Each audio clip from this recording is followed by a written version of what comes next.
turabasuhuje mwaramutse neza abadukurikiye turi ku itariki 13 z'ukwezi kwa mbere umwaka 2026 igitondo cyiza kuri mwe mwese aho bukeye abandi badukurikira bitaragera mu gitondo tubifurije gukomeza kugira ibihe byiza. Reka rero dutangire n'aya makuru yacu tugiye kwibanda ku ngingo zikomeye kugeza ubu ngubu hamaze kumenyekana ingabo zizaza kugenzura umujyi wa Uvira nkuko byifujwe ndama 23. Izo ngabo ni izihe tugiye kubikubwira.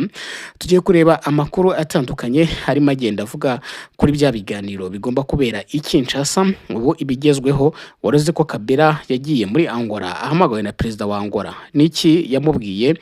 Turaza kureba noneho n'ibindi by'ingabo Tanzania n'u Burundi hari ubufatanye bagiranye ariko bwose buganisha kuri Kivu y'Amajyepfo. Bashobora kuba ngo bagiye gusubirayo kandi bagasubirayo bafite imbaraga zikomeye. Byose rero tugiye kubigarukaho muri aya makuru yacu muri iki gitondo, ariko nibutsa wowe utarakanda kuri subscribe ngo bikore kugira ngo tujye tubasha kwibanira nidushyiraho n'inkuru ubibone, kandi kuri notification ujye ubasha kudukurikira neza.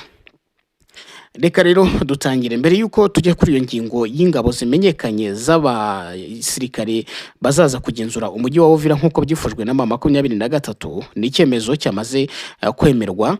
Reka tubanze turebe hano ibingibi by'ingabo z'u Burundi. Uburundi bukomeje kugenda bwohereza ingabo hariya muri Kivu y'Amajyepfo, aho amakuru aturuka mu gisirikare cy'u Burundi yemeza ko hagati y'itariki 29 ndetse n'itariki ya 4 z'ukwezi kwa mbere 29 z'ukwa 12 nyine umwaka ushize n'itariki z'ukwezi kwa mbere iki gihugu cyohereje bundi bushya abasirikare bacyo. Ni deployment nshya yakozwe n'igisirikare cy'u Burundi.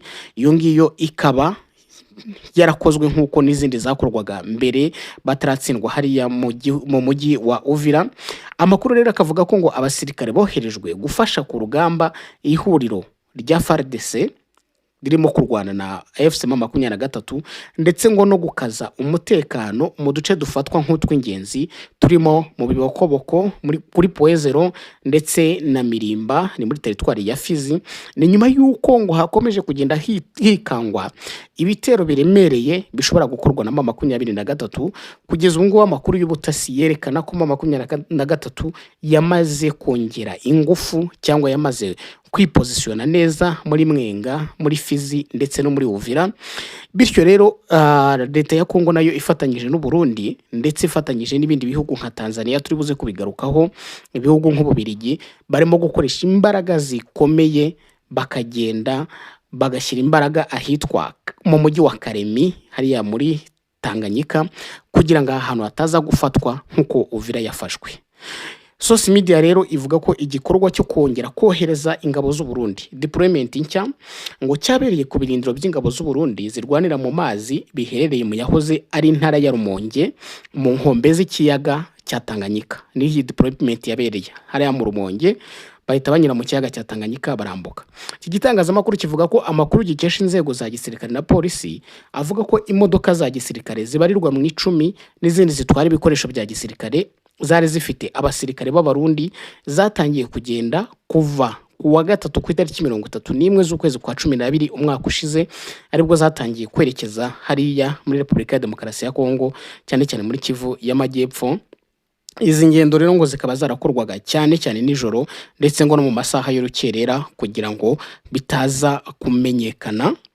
Gusa umwe mu basirikare b'u Burundi utifuje ko amazina yatangazwa yavuze ko iki gikorwa ngo cyo kongera kohereza ingabo muri Kongo cyabanjirijwe n'ikiciro cyo gusubiza muri kiriya gihugu abasirikare ba FARDC n'abarwanyi ba Wazalendo bari barahungiye mu Burundi ubwo 23 yafataga umujyi wa Uvira.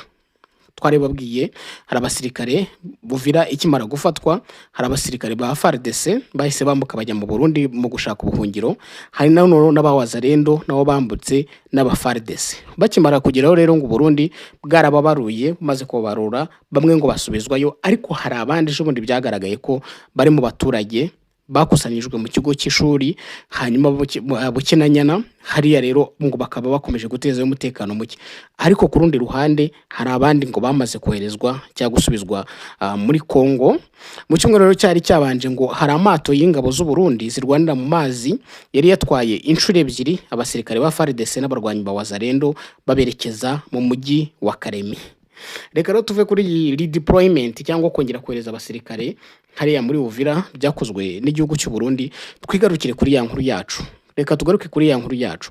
Ejo bundi 23 mu kwezi kwa 12 ku itariki 16 yari maze icyumweru ifasha umujyi wa Uvira. Icyo gihe 16 yahise itangaza ibintu byatunguye benshi, iravuga iti nubwo Uvira twayifashe ariko twebwe tugiye kwisohokamo. Impamvu tugiye kwisohokamo ni ukugira ngo duhe amahirwe ibiganiro bya Doha. Ikindi cya kabiri, twubahe umuhuza muri ibi biganiro ariwe Leta Zunze Ubumwe za Amerika.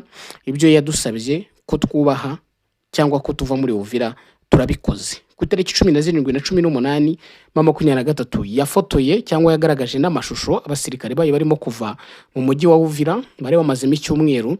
Gusa ku rundi ruhande hari abatabibona nk'uko biri, bakavuga yuko 23 itigeze iva muri Uvira, ahubwo byabaye kujijisha, ahubwo ikirimo yose ndetse ngo nabagiye ntago bagiye kure ya Uvira, bagiye mu misozi ikikije Uvira, bamwe bakomeza muri Fizi, muri Makobola, aho bagiye bagaba ibitero bitandukanye, ndetse n'ubu ngubu imirwano iracyakomeye hariya muri Fizi. Bakavuga bati rero 23 ntago yigeze ikora isohoka muri Uvira, kuko ngo yashyizeho n'ubuyobozi patrouille yayo ngo kumanywa ntiwababona muri Uvira, ariko ngo mu gitondo cya kare ndetse no nimugoroba patrouille barazibona, ahubwo ku muyandi masango bakabona abapolisi bambaye imyenda y'umukara. 23 ikavuga ko abo ngaba ari local defense ngo zirinze umutekano gusa, ngo zifite imbunda. Ariho basobanura bati ntago umujyi nk'uyu nguyu wegereye igihugu cy'u Burundi, wegereye umupaka ushobora kurindishwa inkoni, niko 23 bigenzura. Ibimenyetso rero bitandukanye bijyana bigaragazwa n'abantu bakerekana ko 23 ikirimo. Tutarava aho ngaho rero, ubusabe bwabo bakoze kugira ngo twinjire mu nkuru nyirizina, kondisiyo ikomeye batanze mu itangazo, bavuze ko basohotse muri Uvira ariko batifuza ko FARDC, Wazalendo, FDLR cyangwa Umurundi yagaruka kugenzura umujyi wa Uvira. Bati nta turayitanze, ariko ntabwo dushaka yuko aba bantu nabo bongera kugaruka mu mujyi wa Uvira ngo baje kuwugenzura. Dushaka yuko hajyaho ingabo zidafite aho zibogamiye, zikaba arizo zigenzura umujyi wa Uvira. Twebwe tuvuyemo, ariko none ntabwo dushaka yuko bari abawugarukamo ngo bagaruke guteza umutekano muke. Hari aho twabikoze, tubikora warikale, baragaruka baraza bica abaturage. Ntabwo rero dushobora kwemera yuko bongera kuza. Ni icyemezo 23 yamenyesheje abahuza, ndetse ikimenyesha n'abandi bose barebwa n'ikibazo cyaramuri mu burasirazuba bwa Repubulika ya Demokarasi ya Kongo. Baravuga bati tuvuyemo, ariko akondisiyo ke FARDC tagarukamo ni iki. Wazalendo binyuze mu muvugizi wabo yigeze gutangaza yuko ngo bageze muri Uvira, ariko amakuru yaje kugaragaza nyuma yuko Wazalendo itigeze igaruka muri Uvira, ndetse FARDC nayo yavuze yuko irimo kurwana ngo yongere gufata umujyi wa Uvira. Imirwano ikaba iri mu birometero 8, ariko ubu ngubu bisa naho yigiye hirya. Kuri ubu rero ikintu kibaye, hari inama yahuje abaminisitiri b'ingabo mu karere k'ibiyaga bigari, cyangwa se CPGR ICGR. Iyi nama yari igamije kwiga ku kibazo cyo muri Repubulika ya Demokarasi ya Kongo mu burasirazuba, no kureba uburyo amasezerano yasinywe agasinyirwa i Doha yashyirwa mu bikorwa, hakaba hagahenge imirwano igahagarara. Mu bintu rero iyi nama yizeho harimo no kubanza kureba ku cyifuzo cya 23. Ikintu cya mbere yemeje ko ibyo 23 yasabye byo kohereza ingabo zidafite aho zibogamiye, uyu muryango wamaze kubyemeza. CPGR yamaze kwemeza yuko hariya muri Uvira hagiye koherezwa ingabo zidafite aho zibogamiye. Nicyo kintu cya mbere gikomeye cyane cyari gikenewe. Noneho ibyo ngibyo bamaze kubyemeza, bemeza ko ibi ngibi byemejwe n'abaminisitiri bo mu bihugu biba muri uriya muryango wa CPGR. Yenda reka umuntu abibibutse, harimo Angola, harimo Burundi, harimo Repubulika ya Centrafrica, harimo Repubulika ya Congo, hariya nyine Brazzaville, hakaba Repubulika ya Demokarasi ya Congo Kinshasa, hakabamo Kenya, hakabamo Rwanda, hakabamo Sudani y'Epfo, hakabamo Sudani ya Ruguru, hakabamo Tanzania, Uganda ndetse na Zambia. Nibyo bihugu bihurira muri uyu muryango. Ibyo bihugu rero byose umuryango nyine wo mu karere k'ibiyaga bigari, ibyo bihugu byose bikaba byaratoye yuko muri Uvira hoherezwa ingabo zidafite aho zibogamiye. Izo ngabo rero icyumvirizo kiravuga iki? Icyumvirizo kivuga yuko izo ngabo zigomba koherezwa, zigomba guturuka muri ibi bihugu binyamuryango, ariko u Rwanda kubera ko ruri mu kibazo ntabwo ruzoherezamo ingabo, noneho n'u Burundi kubera ko ruri mu kibazo ntabwo buzohereza ingabo, ndetse na Repubulika ya Demokarasi ya Kongo kubera ko iri mu kibazo ntabwo izohereza ingabo. N'abandi bavuga ngo Tanzania, ariko Tanzania izazohereza. Izo ngabo rero zizoherezwa zizaturuka muri Angola, Repubulika ya Kongo, muri Centrafrica, muri Kenya, muri Sudani, muri Tanzania, no Uganda na Zambia. Ndetse amakuru akavuga ko Kenya ariyo izayobora, izaba ifite komandoma cyangwa izaba ifite komanda w'izi ngabo, agomba guturuka mu gihugu cya Kenya. Izo nizo ngabo zigiye koherezwa. Kuba bemeje uyu mwanzuro byanze bikunze nazo ngabo zigomba koherezwa. Ariko hari ikindi kintu kirimo. Iyi nama ikintu yakoze nkuko RFI irimo ibivuga, yavuze yuko ngo iyi nama yanagenzuye isuzumwa ry'agahenge, ariko noneho ngo kuri iyi ngingo yo kohereza ingabo hariya muri Uvira, kubera ko 23 itigeze itumirwa, ngo bayigejejeho ibyafashwe nk'imyanzuro. Iyi nama tubibutse ko yabaye ku itariki 10 nejo bundi, yabaye ku itariki 10.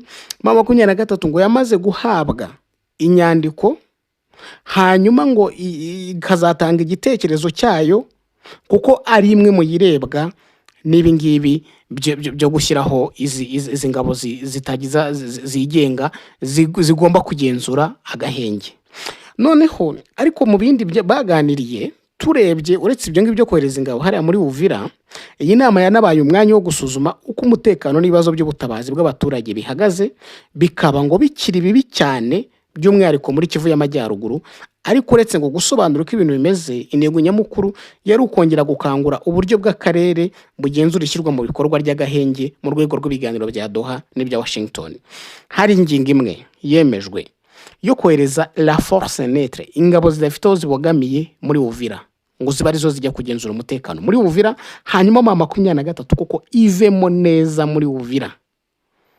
Icyo cyo cyaremejwe, ndetse twabwiye n'ibihugu bishobora kuzohereza izo ngabo hariya muri Uvira, kuko bisa naho ngo Amerika na Katari basa naho barebye ngo EAC basanga ngirimo ikibazo. EAC irimo ikibazo. East African Community harimo Kenya, harimo Tanzania, harimo Uganda, harimo Rwanda, harimo Burundi, harimo na Congo na Somalia, ndumva yaragiye mu vuba. Ariko ibyo bihugu byose ugiye kubireba, u Rwanda ntabwo Congo yakwemera ko rwohereza ingabo, u Burundi ntabwo u Rwanda rwakwemera ko rwohereza ingabo. Wajya kureba Tanzania nayo, u Rwanda ngo hari ukuntu rurimo rureba Tanzania ibyo irimo ikora muri Congo, isa naho yagiye ku ruhande rwa Tshisekedi. Bikaba ngo byagorana yuko East Africa yakwereza ingabo, none ngo bigendanye na experience yagaragaye ubwo hoherezwa ingabo ari muri Kivu y'Amajyaruguru za East African zigamije gutabaza Kongo ikazirukana, ngo kubera yuko zitarimo zirwana ku ruhande rwayo. Icyo gihe ngo East African Community ngo yaganiriweho kuba yakwereza ingabo muri Uvira, ariko basanga bitashoboka bitewe n'iyo experience yabaye. Barareba bati se dukange muri SADC, basanga SADC yataye baba hariya muri Repubulika ya Demokarasi ya Kongo, basanga ntabwo 23 ntiri bwemera ingabo za SADC, barahanganye ku rugamba. barabizi muri Goma, barabizi n'ahandi, kugeza aho SADC yo ingabo zayo zamanitse amaboko zemera yuko zitsinzwe intambara hariya muri Goma, zitaha n'ibikoresho byazo, zinyura mu Rwanda, zinyura i Kigali, basubira mu bihugu byabo muri Afurika y'Epfo, Malawi na Tanzania, aho bari baturutse muri SADC. Basanga SADC ntabwo iri buze kumvikanwaho n'impande zombi, Kongo iri buyemere kubera ko SADC igeze gufasha Kongo. Urumva ifi nayo yigeze kwiyemplika mu ntambara, ntabwo impande zihanganye ziri buyemere. Mama 23 ntabwo iri bwemere SADC, ariko Kongo nayo ntiri bwemere East African Community. Ndetse iyo East African Community ni bunavugweho rumwe, kuko no gushferinga kwa mission yayo yari igeze kubaho muri Kivu y'Amajyaruguru byaturutse kuko ibihugu bitarabyumvikanagaho kimwe. Kongo igashaka ngo East African Community irwane, Uburundi nabwo bugashaka ngo irwane, dore ko ni mission inasheshwe. Ingabo z'u Burundi zari muri iyo mission ntabwo zigeze zitaha, zo zagumye hariya. President Kagame yarabisobanuye. Ibyo rero East African Community wapi, SADC wapi, ahantu hari hasigaye gusa gushakirishirizwa ni muri CPGL. Muri CPGL rero niho ibi bihugu byicaye, aba ministry b'ingabo baricara bemeza ko icyifuzo cya 23 cyo kohereza ingabo muri Uvira gihawe umugisha. Ikindi cya kabiri bararebye, bareba noneho gushyiraho mekanizme. Hari mekanizme igenwa n'amasezerano ya Doha ndetse n'igenwa n'amasezerano ya Washington yo kugenzura uko agahenge kubahirizwa hariya mu burasirazuba bwa Kongo, kugira ngo nibiganiro bibeho ariko agahenge kamaze kuboneka. Icyo gihe rero iyo mekanizme yaganiriweho ndetse ishyirwaho, amabwiriza yashyizweho, ndetse niyo mekanizme ihabwa n'ubuyobozi. Turebe Angola ndetse na Zambia nibo bemejwe yuko bagomba kuzajya batanga ubuyobozi bwa mekanizme igamije kugenzura iyubahirizwa ry'agahenge hariya muri Kivu y'Epfo ndetse na Kivu ya Ruguru, ndetse hashyizweho n'abayobozi. Nukuvuga ngo iyi mekanizme irafatwa nk'inkingi ya mwamba mu kugenzura amasezerano yo guhagarika imirwano yasinyiwe i Doha na Washington. Iriya nama rero yabereye i Livingstone muri Zambia ya CPGL. Abayitabiriye babwiye ko General de Brigade Charles Simuyoni na Kempa yagizwe umuyobozi w'iriya mekanizme yo kugenzura agahenge, azungirizwa na Koloneli wo Munyangora Alindo Sebastiao Vandunem,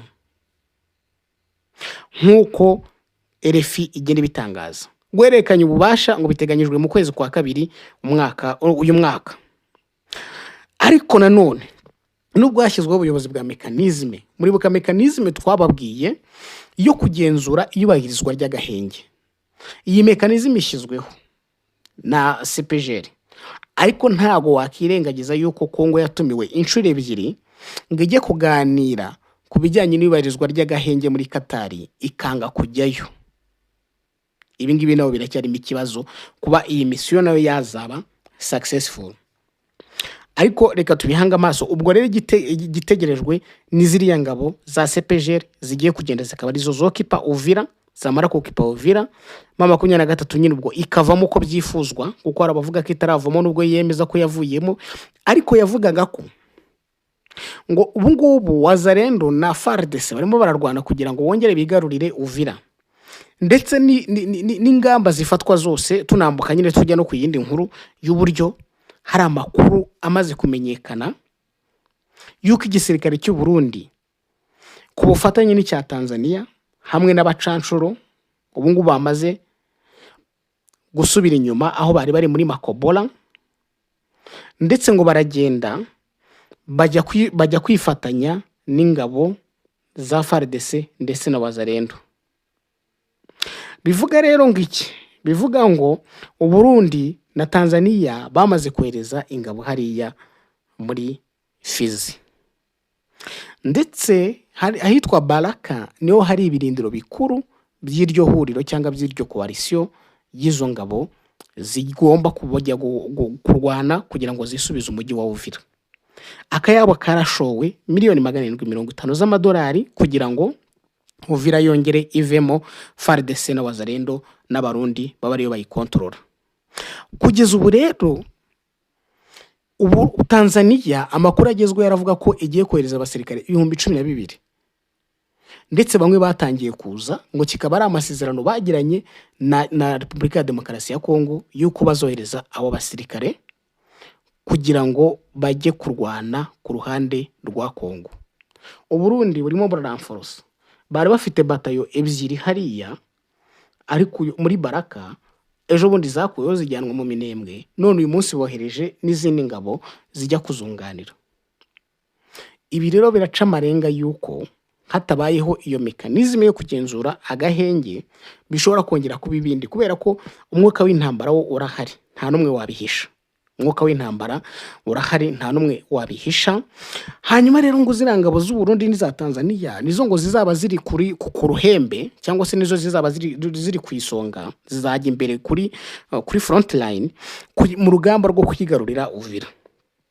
Byongeye kandi ngo hari brigade ya FDNB, ingabo z'u Burundi, ndetse ngo na Hibu, ingabo zidasanzwe za FARDC, ngo zamaze koherezwa muri Poezero, zira twavugaga nyine hejuru, ariko ngo na Special Force ya Kongo yamaze gusanga zirangabo z'u Burundi kuri Poezero hara muri Fizi, kugira ngo bakomeze umugambi wo gutera mu bice birimo abanyamurenge, kubera ko ibyo bice barimo baravuga yuko ngo muri Mwenga, muri Fizi na Uvira hari bataye 3 ngo z'ingabo z'u Rwanda, kandi izo ngabo 3 ngo zo bataye 3 ngo zihaye izina cyangwa zihinduye ziyambitse maske ya twirwaneho. Bati rero natwe tugomba kuranforosa kugira ngo turebe uburyo twahangana n'iki kibazo. Hagato urumva rero Tanzania nubwo iri hariya muri Nuza, iri hariya muri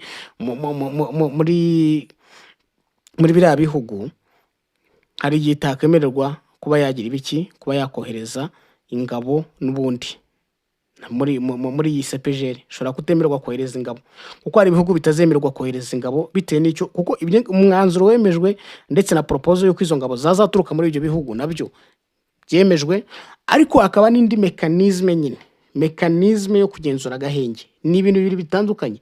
Hari ingabo zajya Uvira, none akaba na mekanizme yo kugenzura agahenge mu bice bigiye bitandukanye. Izo rero umva ni ebyiri zitandukanye. Hari y'ubusabe bwa noza bwa M23 yamaze kwemezwa ariko itarahabwa umurongo neza, hakaba ni none yemejwe yashyizweho n'abagaba bazabakuriye iyo mission. Kuri ubu rero mu gihe harimo kuvugwa ibyo ngibyo, reka dukomereze no kuri ibi ngibi biganiro bya politique dialogue national ziri gutegurwa hariya mu gihugu cya Repubulika ya Demokarasi ya Kongo. Buri munsi nta munsi w'ubusa hataza ikintu runaka.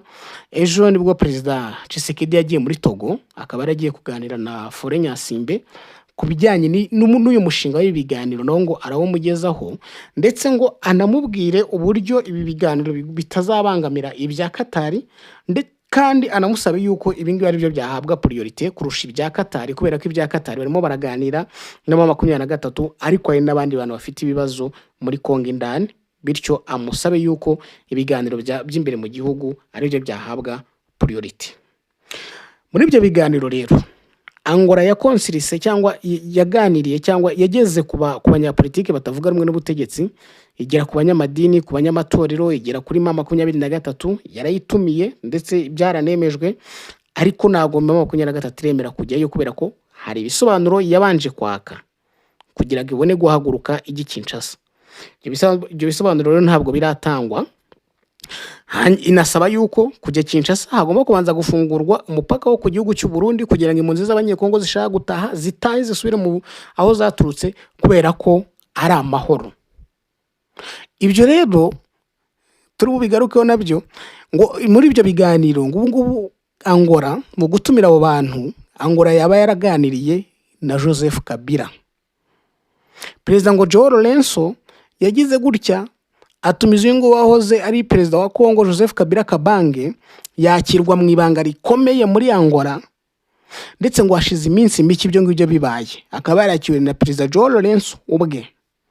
Bivuga ko rero ngo ikuguhura gufitanye isano n'ibiganiro bya politike biri gutegurwa ari Kinshasa, byongeye kubyutswa ku gitekerezo cya perezida Felix Tshisekedi. Ayo makuru akavuga ko Joseph Kabila ngo ashyigikiye cyane ibiganiro bya politike bihuriza hamwe impande zose nk'uko byasabwe na Kiliziya Gatolika muri Kongo. Icyakora ngo iki gitekerezo kirasa n'icyashyizwe ku ruhande, hashyirwa imbaraga gahunda iyobowe n'igitekerezo cya Tshisekedi na Rwanda. Ni ibintu bibiri bitandukanye. Hari dialogue intercongolais, ibiganiro bigomba guhuza abanyekongo bose, hakaba noneho n'ibi biganiro bya politike biri gutegurwa na Tshisekedi ariko bikanyura mu munwa wa Perezida Lorenzo. Ni ibiganiro bibiri bitandukanye. Wumve ko Kabila nawe ngo iki gitekerezo cy'ibiganiro ibingibi bya Kinshasa byateguwe na Tshisekedi abinyujije muri Angola ntabwo abishyigikiye. We ngo arashyigikiye ibiganiro foruma yose yateguwe n'inama y'Episkopi Gatolika muri Kongo Senko. Mwibuke ko icyaganiriwe na Perezida Tshisekedi na Lorenzo bagaragaje ko Kiliziya Gatolika ngo izatumirwa, ariko ntabwo iri muri les organisateurs, ntabwo iri mu bateguye ibi biganiro. Ruvuga ngo ibiganiro Kiliziya Gatolika yaporopozaga ntabwo ari byo bizaba. Hazaba ibiganiro byaporopojwe na Tshisekedi ndetse n'abantu be, ariko bikanyura mu munwa wa Rwanda. Rwanda nayo yagizwe mediator cyangwa umuhuza. Ubu rero abantu bose bategereje ibintu bizaba mu minsi iri imbere, bakareba niba hazafatwa ibyemezo bikomeye ku buryo ibiganiro bya politike bizaba biteguwe. Kugeza ubu consultation zirahari zo kureba ibyo biganiro byategurwa gute, abazabyitabira ni bande. Abanyapolitike batavuga rumwe n'ubutegetsi bo muri Kongo abenshi bamaze kubinenga, babishyira ku ruhande, bati iyi ngiyi biragaragara ko ni manipulation Perezida Tshisekedi ashaka gukora kugira ngo abeshye abantu mu nyandiko ngo yakoresheje ibiganiro, kandi ari ibiganiro byo ku ruhande rwe bitarimo igitekerezo namba kizagirira akamaro abanyekongo, ahubwo byose bigakorwa en faveur ye. Abenshi rero ngo bamaze kubitera imboni, baravuga ati ibi biganiro biteguye na Tshisekedi ubwe kandi ari mu bantu bagomba kuzaganirwaho, ntabwo dushobora kubyizera. Ahubwo ngiye no kugira ibiki, no gushaka kuganya lota, no kugira ngo abone igihe nyine cyo kuba yashyira mu bikorwa imigambi ye yo kuguma ku butegetsi, imigambi ye y'intambara. Bati rebe ngibi ntabwo twabyemera. No hajemo ikindi kibazo, ariyo mpamvu ko Angola nk'ubu ku wa gatatu inama y'Episkopi Gatolika muri Kongo izakirwa na Perezida Lorenzo muri Angola, kugira ngo nabo baganire, barebe, yumve ibyifuzo byabo, yumve uko bifuza ko ibiganiro byakorwa. Kandi hari inama nako hari intumwa Angola igiye kohereza Kinshasa, zizahura n'abatavuga rumwe n'ubutegetsi, zizahura n'abandi batandukanye muri societe ya Kongo, kugira ngo barebe yuko ibyo biganiro koko byakorwa bigashyirwa kuri gahunda. Ariko ibyo ngibyo byose urumva birimo birategurwa, nta na kimwe kirashyirwa mu bikorwa. Abatavuga rumwe n'ubutegetsi bakomeje kugenda babinenga, kuko ngubu nk'umuyobozi wa Ensemble pour la République Kinshasa Mike Mukeba Nkoso yavuze ko ibyo atekereza kuri iki kiganiro kuri ibi biganiro bya Tshisekedi, avuga ko mu by'ukuri nta kintu abibonamo, kuko ngo Tshisekedi ngashaka ibiganiro ateguye wenyine biri bugende mu murongo yifuza, ahubwo adashaka ibiganiro biteguye n'abanyapolitike bose, kugira ngo buri wose babigiremo uruhare, bityo bigira abanyekongo muri rusange akamaro. Ati rero ibyo biganiro nta kintu tubibonamo. Abenshi barimo barabitera amabuye, bati ibyo biganiro ntabwo tubyemera. Dusoza rero reka turebe undi mugambi waje guhishurwa, umugambi wa Tshisekedi. Umugambi wa Tshisekedi waje guhishurwa ujyanye y'ibyo afatanya na Perezida w'u Burundi Neva. Buriya ngo hari ukuntu impunzi z'abanyekongo ziri hara mu gihugu cy'u Burundi zirimo gufatirwa cyangwa zirimo kubuzwa gutaha nkana, kandi bigakorwa n'ubutegetsi bwa Kongo bufatanyije n'ubutegetsi bw'u Burundi. Nukuvuga ngo impunzi z'abanyekongo zirenga 101 zuzuye mu nkambi z'agateganyo mu bice birimo Muyinga, Cibitoke, Rumonge, Gatumba ndetse na Bubanza. Nta byo kurya bihagije bafite, nta mazi, nta buvuzi, nta bindi nkenerwa byose bafite. Bamwe barifuza gutaha, ariko Burundi bwarabagwatiriye kubera ko ari mu mugambi wo kugaragaza ko 23 yateje akaga mu ifatwa rya Uvira, ngo kibe kirego gishya uyu mutwe uzaregwa. Gusa ku rundi ruhande inzego z'umutekano z'u Burundi nazo ntabwo zorera abanyekongo, kuko zirutse gukubita 20 abantu 20 bahasiga ubuzima bazira ko banze ngo kwimurirwa mu nkambi ya Ruyigi bavuye mu nkambi y'agateganyo iri hafi y'umupaka. Leta y'u Burundi reka biri kugumisha impunzi z'abanyekongo muri ubu buzima bugoye, igamije gushyigikira leta ya Kongo, ivuga ko byayifasha kwerekana ko aho M23 yafashe yahateje akaga, cyangwa aho M23 yafashe ari ibice bidatekanye, bityo n'impunzi zitagomba kugira ibiki, zitagomba gusubirayo. Ukaba rero ari umugambi ngo bafite ugamije kwerekana yuko ahantu hose M23 yafashe nta mutekano uhari, impunzi zidashobora kuba zahajya ngo zigire ubuzima bwiza zihabonera. Gusa ku rundi ruhande hari abakomeje gutaha bakiroha mu ntuza, bakiroha mu mugezi wa Rusizi, bakambuka bagasubira mu gihugu cyabo cya Kongo, abandi bagatanga ruswa kugira ngo bambuke. Reka dusoreze aha ngaha rero, tubabwire yuko ni mu Minembwe ejo hari drone za FARDC zagabye ibitero, hanyuma bikaba ari ibitero byaguyemo abantu benshi batandukanye, abagore, abana ndetse n'abagabo. Kugeza ubu ariko nta mubare uratangazwa wabaguye muri ibyo bitero. Reka rero tubifurize kugira ibihe byiza, muze guhaha muronke.